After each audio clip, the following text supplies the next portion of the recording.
네, 우리 열왕기상 16장 말씀인데요. 여호와 하나님을 노하시게 했던 이스라엘 북이스라엘의 5 왕에 대한 이야기를 적고 있습니다. 굉장히 오랜만에 이제 우리 열왕기상을 보는데요. 열왕기서는 왜 이스라엘이 멸망할 수밖에 없었는가라는 그 관점에서 기록했다라고 이전에 말씀을 드렸습니다. 남유다 아사 왕이 통치하던 시절에 지금 북이스라엘은 5 왕이 바뀌죠. 바아사, 엘라, 시므리, 오므리, 아합. 일어나고 사라지고 일어나고 사라지고 격동의 세월을 보내고 있습니다. 영적인 어둠이 이스라엘을 지배하던 그런 기간, 이런 짙은 어둠 속에서 우리 잘 알다시피 17장에 이제 엘리야가 등장하고 있죠. 17장, 18장, 19장에서 엘리야가 등장하고 있는데, 어쨌든 이런 짙은 어둠, 왜 어두울 수밖에 없었는가, 그런 이야기를 오늘 이 본문은 우리에게 기록해 주고 있습니다. 먼저 이스라엘 이 5 왕들의 행적을 잠시 한번 살펴보고 어떤 점이 여호와 하나님을 노하시게 했는가, 이런 것들도 우리가 한번 살펴보면서 혹시 우리에게 오늘 이들이 도전하는 바는, 또 하나님께서 이 말씀을 통해서 우리에게 도전하는 바는 무엇인지 이것들을 한번 생각해 보도록 하겠습니다. 오늘 이 구조 자체가 34절까지인데 거의 5 왕을 7절씩 이렇게 나눠놓고 있습니다. 어떤 사람은 22년, 어떤 사람은 2년, 어떤 사람은 7일 이렇게 통치했는데도 불구하고 분량 자체가 거의 7절 또는 6절, 많게는 8절 이렇게 지금 나눠놓고 있거든요. 그러니까 이들이 길게 했던 7일 동안 통치했던, 22년 동안 통치했던 거기서 거기였다, 이런 관점 속에서 이 5 왕을 지금 기록해 놓고 있는데요. 먼저 우리 바하사는 물론 이제 15장 33절부터 시작되고 있는데, 바하사는 아이야의 아들입니다. 느밧의 아들 여로보암의 집을 치고 그 이제 여로보암의 한마디로 정권을 무너뜨리고 이 바하사 정권이 시작되는데, 이때 이스라엘 왕이 되었죠. 그래서 그때 이제 왕이 되고 난 다음에 24년 동안 통치합니다. 그런데 15장 34절을 보시면은, 바하사가 여호와 보시기에 악을 행하되 여로보암의 길로 행하며 그가 이스라엘에게 범하게 한 그 죄 중에 행하였더라. 여로보암의 길, 그리고 여로보암이 백성들을 범죄하게 만들었던 그 길을 바하사도 똑같이 행했다라는 이야기입니다. 그렇게 되니까 오늘 여호와의 말씀이 선지자 예후에게 임해서 이제 바하사를 꾸짖는 내용이 오늘 16장 전반부에 나옵니다. 그래서 한마디로 이거죠. 너를 티끌에서 들어서 이스라엘의 주권자로 이렇게 삼았는데 어떻게 여로보암의 길로 행하여서 내 백성 이스라엘을, 하나님은 여전히 이스라엘을 내 백성이라고 이야기하고 있어요. 내 백성 이스라엘을 범죄하기 위해서 이렇게 나를 진노하게 하느냐, 그래서 너희들은 너희 집안도 내가 심판하겠다라는 그런 내용입니다. 그렇게 꾸짖는 이유가 오늘 7절 나와 있는데요. 여호와 말씀이 예후에게 임하사 바하사를 꾸짖은 이유는 그가 여로보암의 집과 같이 여호와 보시기에 모든 악을 행하였고 또 그의 손의 행위로 여호와를 노엽게 하였으며 또 그 집을 쳤습니다. 이 앞부분은 알겠어요, 그죠? 여로보암의 집과 같이 여호와 보시기에 악을 행해서 손으로 여호와를 노엽게 했다. 근데 2번째, 또 그의 집을 쳤습니다. 그러니까 그 집을 친 방식 자체가 문제였다라는 것을 이야기하고 있습니다. 우리 15장 29절을 보시면은, 왕이 될 때 여로보암의 온 집을 쳐서 생명 있는 자를 한 사람도 남기지 않냐고 다 멸했다라고 이야기하고 있습니다. 그런데 이 말씀은 실로 사람 아이야를 통해서 하신 말씀과 같이 됐긴 했는데, 하나님께서 어쨌든 이 바하사를 이 여로보암의 집안을 심판하시는 도구로 썼는데, 도구를 쓰기는 썼는데 사실은 너무 지나치게 생명이 있는 사람은 한 사람도 남기지 않고 다 진멸하는, 이방인들을 진멸하는 방식으로 진멸을 하는 거예요. 그러니까 그거에 대해서 하나님은 책임을 묻겠다라고 이야기하고 있습니다. 우리 이사야 그 10장 6절 7절 보면은 아수르를 하나님께서 들어서 북이스라엘을 아주 치거든요. 근데 아수르가 하나님의 도구임에도 불구하고 너무 지나치게 자고함으로 심판을 해서 하나님이 도리어 아수르를 치시겠다라고 하시는 그런 어떤 것과 비슷합니다. 그러니까 때로는 하나님께서 일을 맡기시는데 맡길 때 그 일만 해야 되는데 훨씬 더 과하게 일함으로 말미암아, 과하게 나쁘게 함으로 말미암아 결국 하나님의 심판의 대상이 되는 이 바하사의 모습입니다. 그리고 그의 아들 엘라가 8절부터 14절에 나오는데요, 2년 동안 다스립니다. 디르사에서 2년 동안 다스리는데 아르사의 집에서 마시고 취할 때 그 병거 절반을 통솔하던 시므리가 모반을 해서 그를 쳐 죽입니다. 이때가 아사왕 27년이었거든요. 10절에 시므리가 왕이 되어 이 바하사의 온 집안을 죽이는데 남자는 친족, 친구 한 사람 남기지 않고 다 멸하죠. 그래서 결국은 이 말씀은 12절에 나와 있는 것처럼 바하사의 온 집을 멸하라라는 이 예후 선지자의 말씀 그대로 이루어진 것이다 라는 것을 이야기하고 있죠. 그 이유를 13절에서 바하사의 모든 죄 그리고 그의 아들 엘라의 죄 때문이다. 결국은 똑같습니다.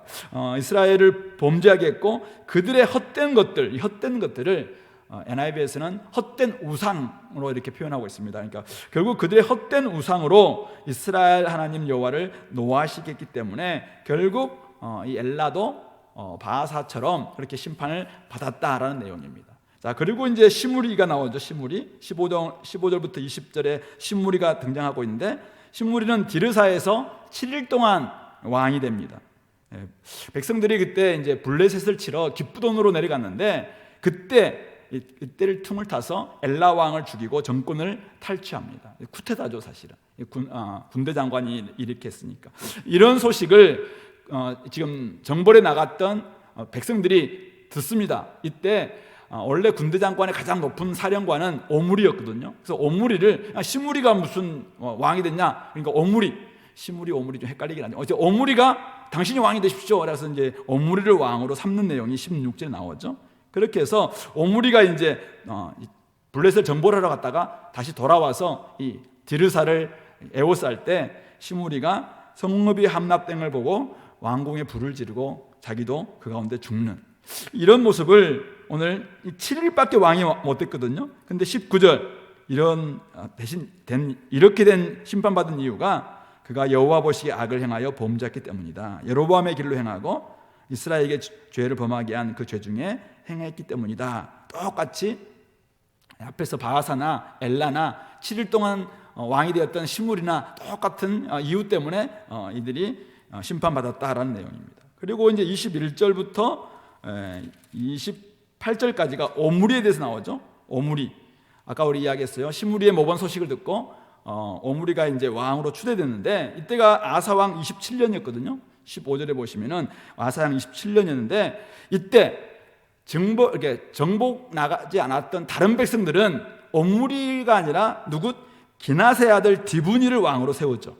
그러니까 오므리를 추종하는 백성들과 디브니를 추종하는 백성들 사이에 이제 전쟁이 벌어집니다. 이때 한 4년 동안 걸려요. 4년이 걸리는데 결국 오므리가 훨씬 더 강했던 것 같아요. 그래서 이 4년 싸움 끝에 디브니를 죽이고 이제 아사왕 31년에 왕이 되어서 오므리가 12년 동안 통치를 합니다.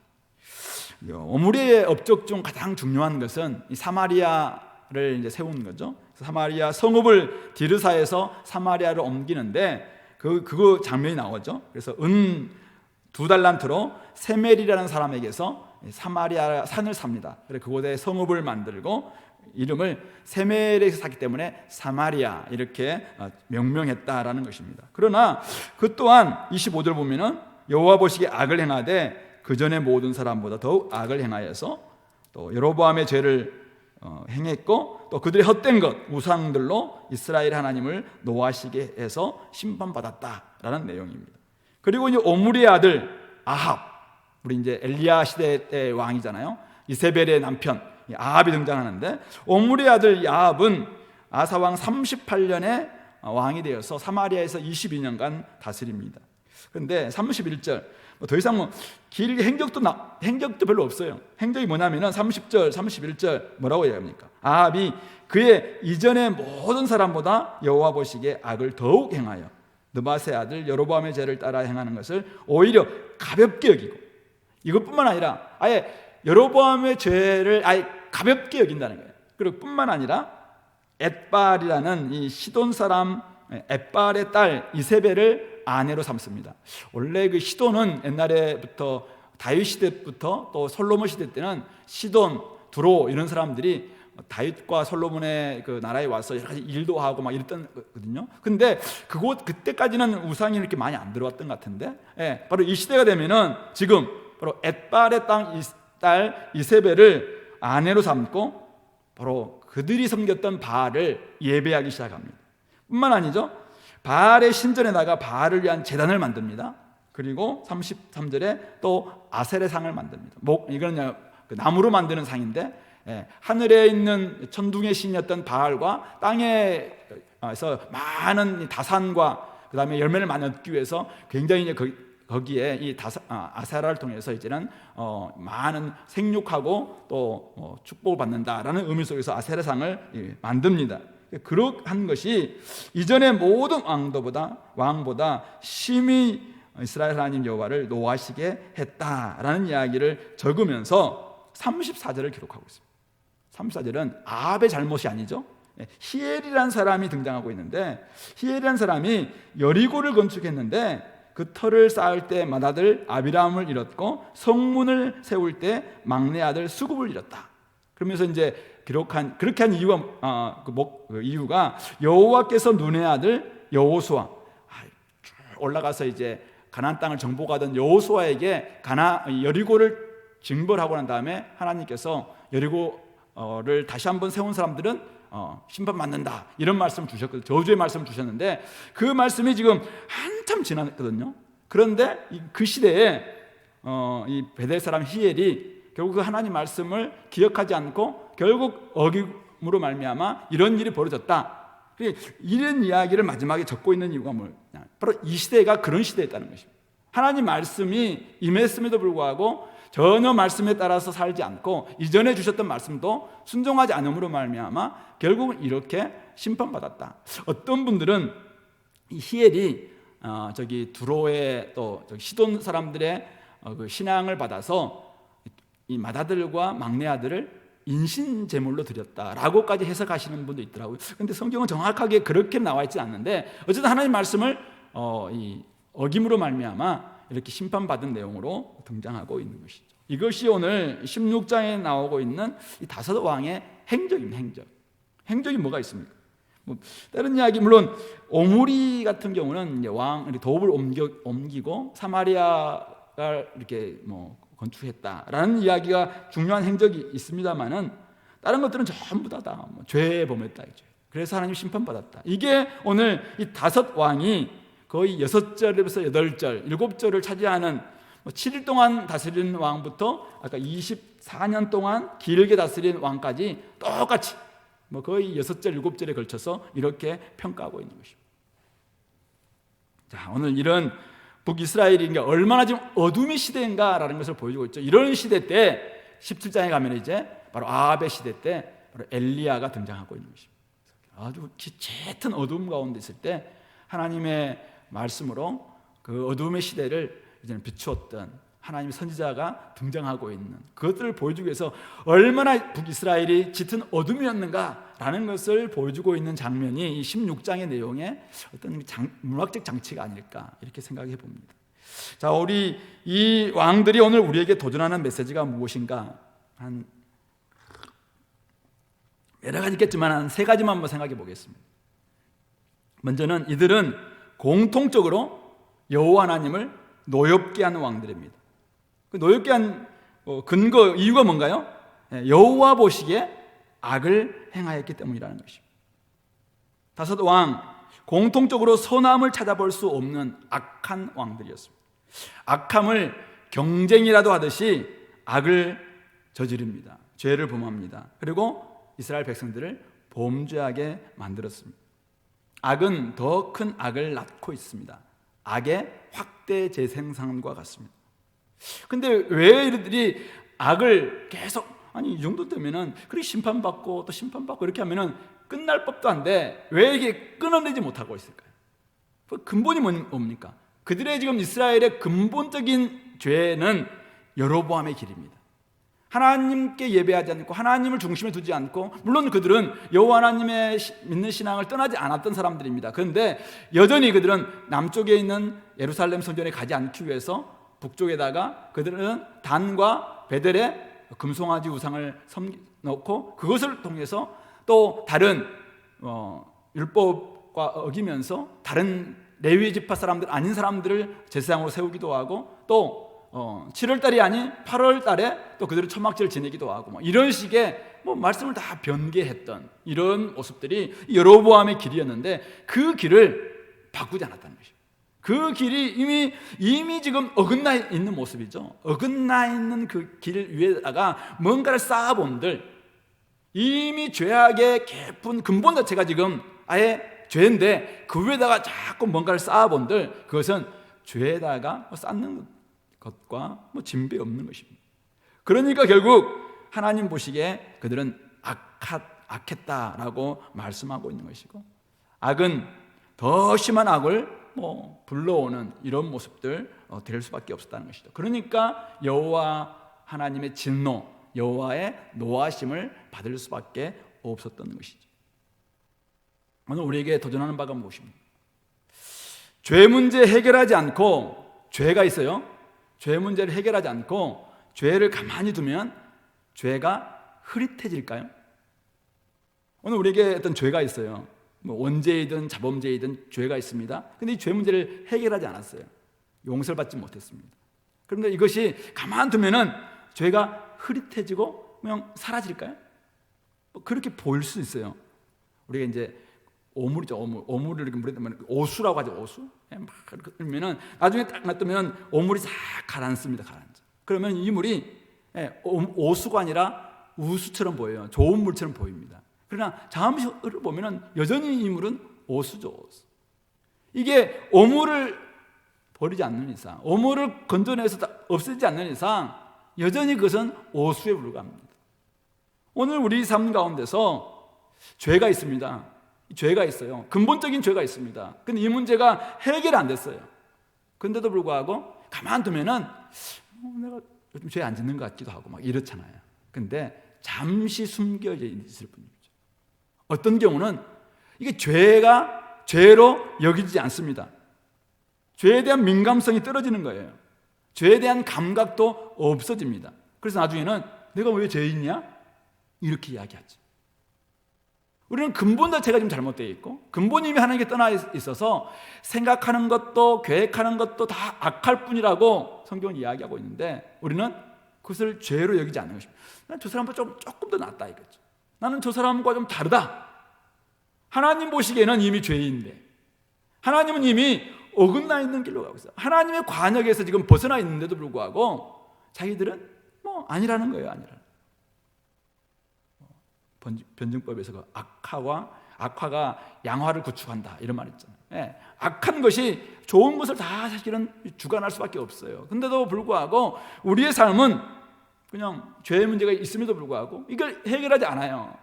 그럼에도 불구하고 계속해서 자기는 조금 더 좀 나아졌다, 조금 더 옛날보다 내가 더 진보했다, 이렇게 생각하는 거죠. 진보 아니에요. 이미 가라앉아 있을 뿐입니다. 이것은 더욱더 그 위에 생각하는 것, 계획하는 것, 업적 자체도 나중에 사실은 더 하나님 보시기에 멀어질 수 있고, 나중에는 진짜 죄를 가볍게 여길 뿐만 아니라, 아까 우리 누구였죠? 그것을 오히려 가볍게, 아합처럼, 이게 진짜 여로보암의 이게 심각한데도 불구하고 이것을 오히려 가볍게 여기는 거예요. 이거는 대수롭지 않은 것으로 생각합니다. 그리고는 더욱더 죄의 그냥 다양한 모습들로 나아갈 수 있다는 것입니다. 야고보서 1장 15절에 욕심이 잉태한 즉 죄를 낳고 죄가 장성한 즉 사망을 낳느니라 라고 이야기했습니다. 혹시 조그만 죄가 여러분들 있다면 그것이 잉태될 때 해결해야 됩니다. 여러분들 욕심이 생길 때 그 욕심을 해결하지 않으면 욕심은 죄를 낳고 죄는 우리를 사망에 이르게 합니다. 바늘도둑이 소독된다는 속담이 있습니다. 작은 죄 문제도 심각하게 생각하면서 이것을 회개해야 된다는 말씀입니다. 혹시 지금 여러분들 아무도 잘 모르는데 저도 모르고 여러분 가족들도 모르는, 근데 하나님만 아시는 잘못된 길에 들어섰습니까? 잘못된, 좀 미끄러져서 사실은 굉장히 감추고 있어 지금. 근데 이게 잘못된 길이다 그러면은 이 순간 빨리 빠져나오시 바랍니다. 지금 바로 그것을 끊어야 됩니다. 우리는 다른 사람들은 모르기 때문에 아무도 모를 거라 생각합니다. 그러나 우리에게는 유일한 청중 되시는 여호와 하나님께서는 언제나 우리를 보고 계십니다. 오늘 성경은 전부 다 여호와 보시기에 악을 행하였더라라고 기록하고 있습니다. 아마 역사들은 오므리 같은 경우는 굉장히 잘 기록할 겁니다. 아합 같은 경우도 외교를 참 잘했던 왕이라고 기록할 수도 있습니다. 그러나 오늘 성경은 여호와 보시기에 악한 죄를 저질렀다라고 기록하고 있는 것이죠. 만약 우리가 그 문제 해결하지 않으면 짙은 어둠 속에서 헤어나올 수 없는 지경으로까지 빠져들어갈 수 있습니다. 그러므로 우리 하나님께서는 죄를 정말 싫어하십니다.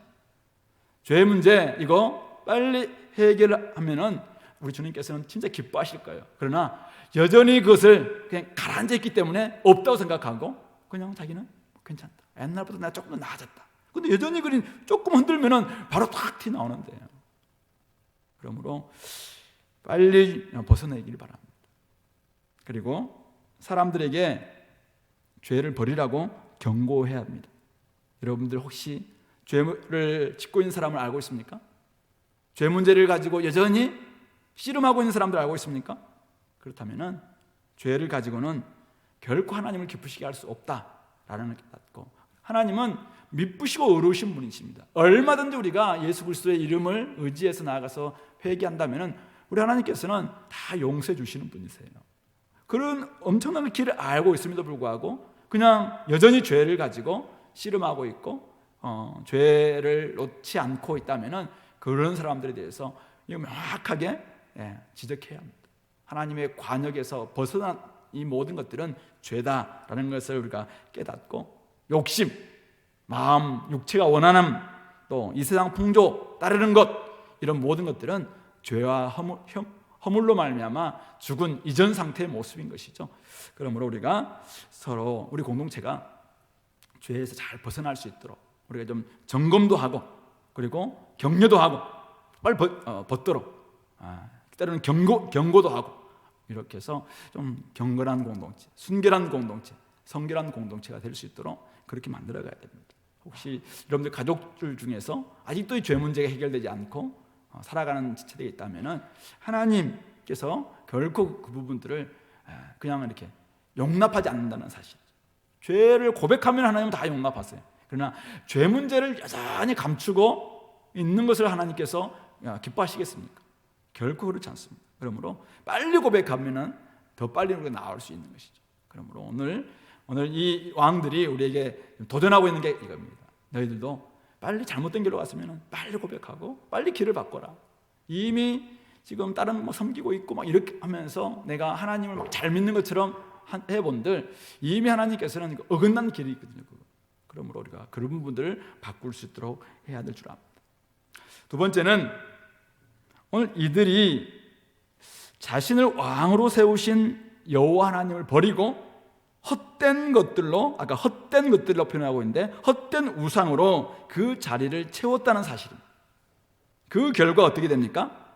그들은 많은 지금 그죠? 업적들 또 많은 공로들이 있었을 거라고 생각해요. 근데 오늘 성경에서는 7이든 24년이든 22년이든 12년이든 썩 중요시 여기지 않는 것 같아요. 그냥 헛되게 살았다 이렇게 기록하고 있는 것 같습니다. 그러니까 헛된 것들로 자리를 차지하니까 그들이 헛되게 인생을 끝낸 것입니다. 물론 세상에서는 많은 업적을 쌓았다라고 평가할 수도 있어요. 그러나 하나님 앞에서는 헛된 것들을 하나님 대신 섬기는 순간 많은 살아본들 그것이 헛된 삶, 결국은 연기처럼 사라지는 것이죠. 많은 업적 세워본들 그것은 헛된 것들이다. 오늘 바사 아까 우리 봤습니다. 티끌에서 들어서 이스라엘 주권자로 삼아서 한때는 하나님의 도구가 되었습니다. 그러나 과도하게 진멸함으로 말미암아 생명 있는 사람은 한 사람도 남기지 않는 이런 모습, 제가 보기에는 이 하나님의 뜻보다는 권력 의지가 훨씬 더 강한 것이 아닌가. 결국 이 권력 의지도 자기가 왕되고 싶어하는 이런 마음들이거든요. 결국 이것이 하나님의 뜻보다, 하나님보다 높아질 때 결국 자기가 하나님이 될 수 있는 거죠. 이러면은 망할 수밖에 없고 그의 인생은 헛될 수밖에 없습니다. 엘라 또 오므리 이런 사람들도 뭐 여러 가지 일을 많이 했겠지만은 결국 헛된 것들로 여호와 하나님을 노엽게 했다라고 기록하고 있습니다. 오므리의 아들 아합은 더욱 더 바알을 섬겨서 예배하고 바알의 신전 안에 또 제단을 쌓고 아사레 상을 만들기까지. 그러니까 우상 숭배가 절정에 달하는. 물론 뭐 금송아지 우상, 베델과 단에 있는 것도 문제지만은 이들은 마음 중심에 이미 하나님이 아닌 하나님을 아예 버리고 거기다가 헛된 것으로 좀 우상을 다 숭배하고 있는 것입니다. 그러니까 뛰어난 실력이 있지 않았을까요? 군대 장관이었기 때문에 엄청난 싸움을 잘하는 이런 실력도 있었을 겁니다. 그리고 한 도읍지로 옮겼으니까 엄청난 업적이잖아요. 그리고 저기 북쪽에 있는 그 나라 시돈과 나중에 남쪽에 있는 또 유다와도 막 외교를 잘하기도 하는 이런 아합 같은 거, 이런 것들을 성경에서는 중요하게 기록하고 있지 않습니다. 그냥 그들의 삶은 하나님을 버리고 헛된 우상을 섬기는 사람들에 불과한, 그러니까 모든 것들이 다 그냥 연기처럼 사라지는 것처럼 헛된 것으로 인생을 끝냈다, 이렇게 이야기하고 있는 것 같습니다. 오늘 이들이 우리들에게 도전하는 바가 무엇입니까? 어쩌면 우리는 오래 직장 생활하고 또 많은 업적, 또 우리 한 70년, 80년, 아니 100년 정도 살면서 삶의 궤적, 좀 좋은 궤적들 남기고 사람들로부터 좀 존경받는 이런 것을 좋아하는, 이게 우리의 관심사일 수 있습니다. 공부하시는 분들은 또 좋은 성적을 거두면서 또 사람들에게 정말 똑똑하다 이런 이야기 듣고 싶어 하기도 하고, 또 우리 가정 안에서도 여러 가지 우리는 좋은 열매들 많이 거두려고 하고 있지 않습니까? 그러나 하나님이 보시는 바는 우리가 얼마나 하나님의 뜻에 순종했느냐, 하나님을 중심에 모시고 하나님께 순종했느냐, 이것을 훨씬 더 중요시 여기는 것 같습니다. 그렇다고 해서 우리가 이제 다른 일은 우리가 중요하지 않기 때문에 대충 해라, 이 말은 아닙니다. 하나님께 맡기신 것, 적은 것이라 할지라도 작은 것이라 할지라도 하나님의 뜻에 맞게끔 충성할 때 하나님은 착하고 충성된 종이다, 이렇게 평가해 주십니다. 반대로 자기 마음대로 살고 하나님의 영광 대신 자기 영광을 구하는 삶은 그냥 책망감이 책망감, 그리고 안개처럼 사라질 많은 업적을 쌓았다 할지라도 그냥 그것 하나님께는 중요한 것이 아니에요. 그냥 허무한 인생, 이렇게 기록될 수밖에 없다는 것입니다. 헛된 것들을 중심에 두는 것이 우상 숭배이고, 우리 신약에 오면은 결국 헛된 것을 중심에 두면서 그것을 계속 욕심 부리는 것을 탐심이라고 이야기합니다. 그것이 바로 우상 숭배죠. 자, 인간은 많은 분들이 이야기합니다. 사랑하는 것을 욕망한다, 이런 이야기했죠. 내가 정말 사랑하는 것, 그것을 내가 막 추구하는 거예요. 그래서 우리 하나님을 정말 사랑하는 사람들은 하나님 나라를 욕망하는 사람들이고, 세상을 추구하는 사람들은 세상 나라를 욕망할 수밖에 없습니다. 우리 욕망하는 걸 보면은, 정말 내가 추구하는 걸 보면은 저 사람이 누구를 사랑하는가, 그 중심에 뭐가 있는가라는 것을 알 수 있습니다. 제임스 스미스라는 신학자가 이야기합니다. 오늘날 이 소비주의 시대 가운데서 소비주의에 빠지면은 새로운 물건이 나올 때마다 우리는 새로운 물건을 욕망합니다. 물론 필요하기 때문에 새로운 물건 사는 것, 그것을 잘못이라고 이야기하지는 않습니다. 그러나 오늘 소비주의 시대에 설교자들이 있습니다. 광고, 또 매체라든지 이쪽에서 끊임없이 그것에 대해서 굉장히 많이 설교를 합니다. 이것은 여러분들의 인생을 바꾸는 것입니다. 이것을 말미암아 여러분들이 자아상이 좋아질 것입니다. 여러분들의 삶은 이제는 정말 럭셔리한 삶으로 바뀝니다. 여러분들 이렇게 되면은 정말 아름답고 귀한 그런 여러분들 존귀함들이 회복될 것입니다. 끊임없이 그렇게 설교합니다. 소비주의 시대 속에서. 그럴 때 어떻게 합니까? 많은 사람들은 거기에 매혹됩니다. 그래서 새로운 것이 나올 때마다 그냥 그것을 계속 구매하죠. 소비합니다. 예, 그것을 막 있는 전시해 놓은 백화점이라든지 이런 데 가면은 그냥 뭐 깜빡 넘어가는 거죠. 좀 신전에 들어와서, 그분은 그렇게 신전에 들어와서 다시 한번 예배하고 난 다음에 마음에 막 희열이 느끼는 것 같은 그런 희열을 경험한다는 것이죠. 근데 거기에 그들의 메시지가 뭐냐면은, 그렇게 하면은 당신의 삶이 완전 달라지고 자아상도 좋아지고 관계도 나아질 것이고 사람들은 여러분들 존경할 것이고 막 이렇게 하니까 진짜 그렇게 될 것이라고 스스로 착각한다는 것입니다. 이 소비주의 시대 속에서는, 이 자본주의 시대 속에서 우리가 깜빡 우리도 사실은 그렇게 넘어갈 수 있습니다. 헛된 것이 하나님을 밀어내고 우리 중심에 지금 또아리를 딱 틀고 있는데도 불구하고 우리가 그걸 알지 못한 채 그것이 끊임없이 우리에게 요구하고 있는 그것을 우리는 쫓아갈 수가 있다는 사실입니다. 그렇게 하면은 하나님을 섬긴다고 이야기를 하면서도 결국 다른 것을 섬기는 우리가 혼합주의 신앙이 될 가능성이 많습니다. 오늘 이 당시의 북이스라엘 이 왕들이 그랬어요. 여호와 하나님을 그들이 버린 게 아닙니다. 여호와 하나님을 섬겼습니다. 그럼에도 불구하고 그들은 뭐 바알을 따라갑니다. 이 가나안 사람들이 이야기하면서, 야, 바알과 아세라가 함께, 음과 양이, 하늘과 땅이 함께 조화됨으로 말미암아 온전한 관계가 일어날 때 여기서 진짜 우리 삶이 윤택해진다. 이게 가나안 문화의 신화였습니다. 그러니까 거기에 이들은 따라가는 거예요. 여호와 하나님을 믿지 않는 게 아니에요. 하나님도 믿고 가나안 신도 섬기는 그것이 이 땅의 농경 문화 속에서는 훨씬 더 우리가 풍요하게 살 수 있다라는 그 메시지에 그들이 그냥 깜빡 넘어가는 것입니다. 그러니까 어떻게 해요? 나중에는 점점점 하나님은 뭐 간단하게 섬기고 나머지는 그냥 다 거기에 따라가는 거예요. 그러니까 삶이 그냥 세상 문화에 그대로 노출될 수밖에 없는 이런 모습이 되었다는 것입니다. 그들은 끊임없이 그것을 욕망하면서, 나는 하나님을 믿는다 생각합니다. 하나님을 사랑한다 생각합니다. 그러나 그들이 욕망하는 것은 이 땅에서 잘 먹고 잘 사는 것인데, 그러니까 결국 그들은 중심에 잘 먹고 잘 삶의 신이 중심에 딱 또아리를 틀고 있는데도 불구하고 그것을 알지 못했던 것이죠. 이 바알과 아세라 이런 우상숭배 헛된 것들이 우리 중심에 있을 때 우리는 그렇게 될 수 있다는 사실입니다. 그러므로 신앙의 이름으로 행동하고 부르짖는다고 다 하나님을 경배하는 것이 아닙니다. 여러분들은 끊임없이 여호와 하나님을 막 부르짖으면서 내가 막 이것 달라 저것 달라고 이야기할 때 여러분들이 그 궁극적인 목적이 무엇입니까? 진짜 하나님의 나라와 하나님의 영광을 위해서입니까? 아니면 여러분들이 진짜 행복하고 여러분들이 윤택하고 여러분들이 막 이 땅에서 사람들로부터 그냥 이렇게 존대받고 끊임없이 나 중심이잖아요. 이러는 것이야말로 우리가 사실은 온전히 헛되는 것으로 말미암아 우리가 예배하면서 하나님을 섬긴다라고 착각하게 만드는 그런 요소들이라는 것입니다.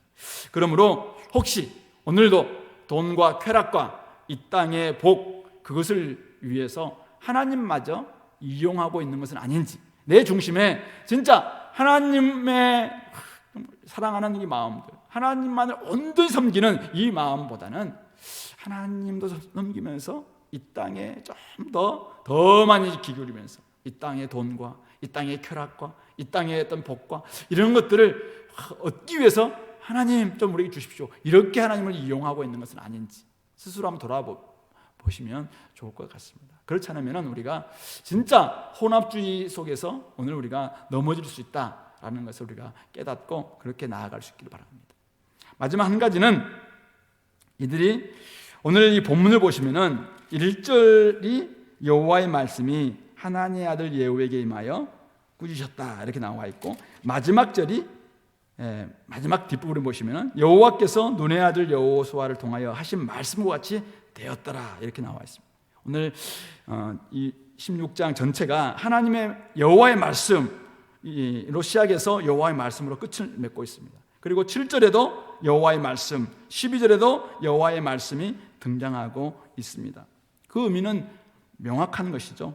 여호와의 말씀이 선지자를 통해서 임하여 선포되었습니다. 그런데 그들은 여호와의 말씀을 무시했습니다. 그러나 하나님 말씀은 결코 무시당하지 않고 여전히 무시로 역사했다는 것입니다. 그래서 그들에게 하나님 말씀 그대로 심판하셨다는 것이죠. 눈의 아들 여호수아를 통해서 주셨던 말씀도 많은 세월이 흘렀지만은 그 말씀은 그대로 응할 수밖에 없었다. 말씀의 능력이 그렇게 큰 것이다 라는 것을 이야기하고 있습니다. 그들은 하나님의 말씀을 어겼습니다. 여호와 하나님 나 외에는 다른 신을 두지 말라, 우상도 만들지 말라, 여호와 이름 망령들 일컫지 말라, 수없는 말씀을 그들은 알고 있었지만은 말씀을 철저히 무시함으로 그들은 살아냈습니다. 하나님의 말씀은 그냥 우리가 고백하는 고백문이지 뭐. 10계명 우리가 암송하고 늘 기억하는 것이지. 근데 삶 가운데서 말씀을 철저히 무시합니다. 살아가면서 삶의 원리는 현실의 원리는 현실에 또 어떤 원칙이 있는 거야 하면서 현실을 따라갑니다. 그럴 때 어떻게 됩니까? 말씀은 그대로 그들 가운데 임하여서 하나님이 진노하셨고 심판하셨고 말씀은 세월이 지나갔지만 여전히 그들 가운데서 이렇게 말씀 그대로 응했다라는 내용인 것이죠. 여호와의 말씀은 반드시 이루어집니다. 어떤 말씀은 그 시대에 이루어지고 어떤 말씀은 한참 지난 후에 이루어집니다. 여호와 입에서 나온 말씀은 반드시 허공으로 돌아가지 않습니다. 반드시 이루어집니다. 그러므로 오늘 여호수아를 통해서 하셨던 말씀은 사람들의 기억 속에서, 이 히엘의 기억 속에서는 좀 가물가물 사라졌는지도 모르겠습니다. 그러나 여전히 하나님께서는 끝까지 그 말씀을 기억하셨고 결국 히엘의 가족, 바로 하나님 말씀을 무시하고 여리고를 되찾고자, 옛 명성을 되찾고자 나아갔을 때 이런 일들이 벌어졌다는 사실입니다. 그러므로 오늘 북이스라엘 5 왕들 여호와의 말씀을 무시함으로 말미암아 말씀대로 심판받았다는 내용입니다. 하나님 뜻보다는 자기의 뜻을 좋아했고 하나님의 말씀의 원리보다는 세상 사람들의 방식과 세상 풍조를 따랐던 결과 그들은 생각했을 겁니다. 하나님 말씀 우리가 많이 암송하지, 하나님 말씀 우리가 많이 연구하지, 하나님 말씀 우리가 날마다 고백하며 살아가지. 그러면서 말씀이 얼마나 무섭고 말씀이 그대로 응하는지에 대해서는 정말 별로 중요시 여기지 않습니다. 그러나 오늘 중요한 것은 뭡니까? 하나님 말씀은 아무 의미가 없는 것처럼 그들에게는 여겨졌겠지만은 결국 그들 가운데 응하고 마는 것이죠. 그들에게 말씀이 없는 기근, 말씀이 없는 기가를 그들은 경험하고 있었습니다.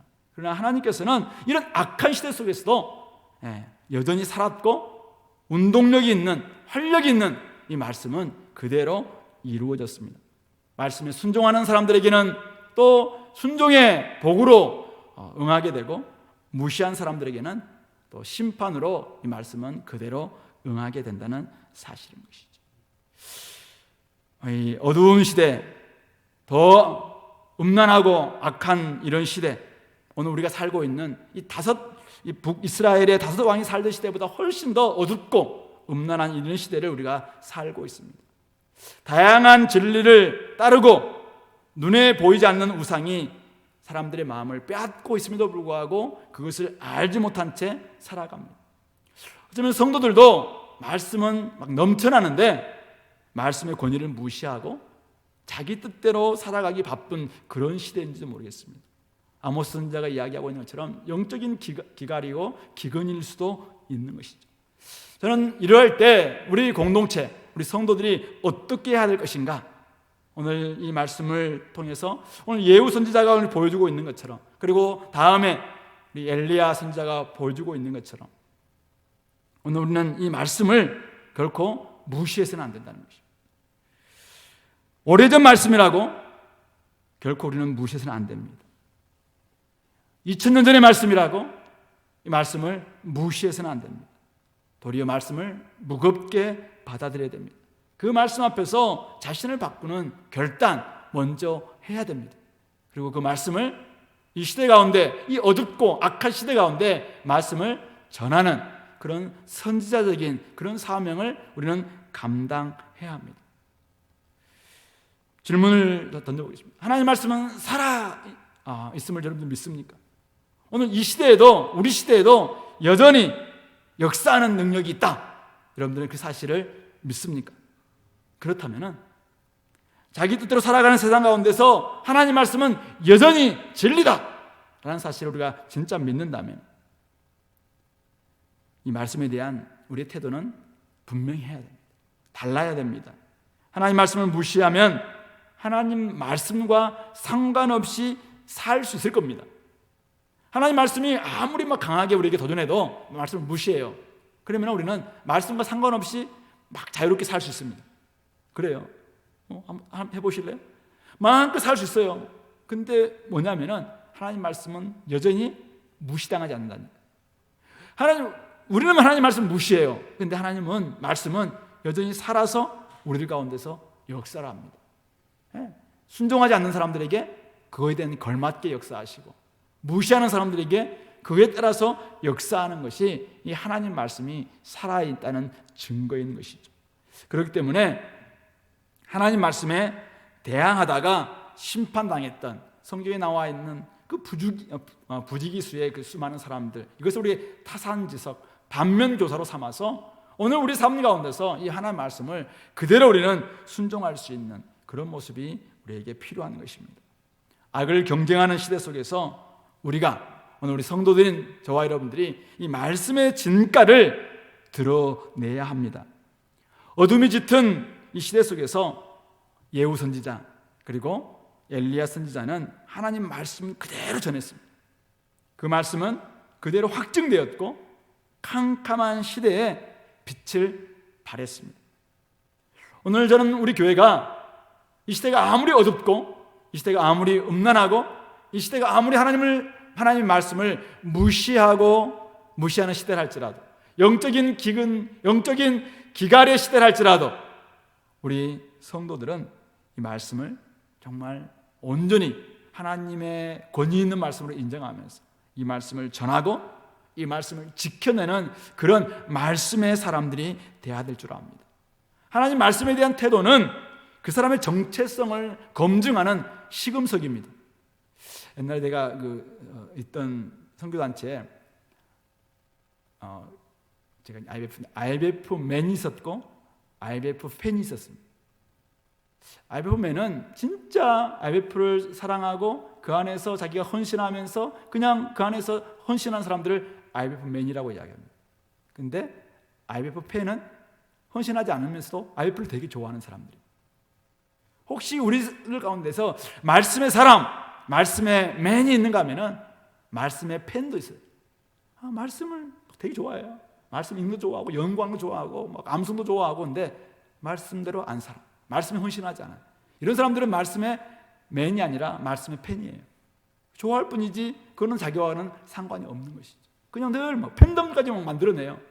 말씀을 이렇게 연구했다, 연구 막 이렇게 했다. 그걸 땡. 말씀을 적용은 전혀 다르게 해요. 세상의 원리에 따라 살아요. 이런 사람들은 말씀의 사람이 아니죠. 그런 사람들은 말씀의 팬일 뿐입니다. 그러므로 말씀을 읽지만 무시하면은 세상 나라 백성입니다. 말씀을 읽고 헌신하고 진가를 드러낼 때 하나님 나라의 백성이 될 수 있는 것이죠.